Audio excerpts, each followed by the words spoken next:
अल्लाह ताला के अस्माए हसना में बड़ी ही ताकत है और अल्लाह ताला के जिस नाम का ये अमल है वो है या कहारू। अमल का तरीका बहुत ही आसान है।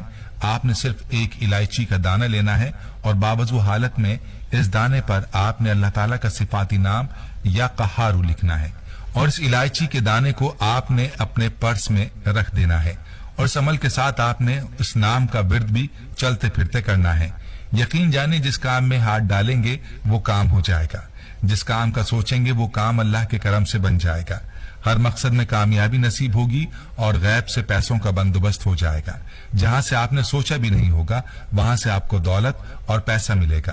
अगर आप चाहते हैं कि आपकी बात हर कोई माने, कोई आपकी बात से इनकार ना करे, तो आपने यही अमल इलायची पर कर लेना है और इस इलायची को आपने अपने मुंह में रख लेना है। इलायची को मुंह में रखकर आप जिससे भी जो बात कहेंगे वो आपकी बात को इंशाअल्लाह मानेगा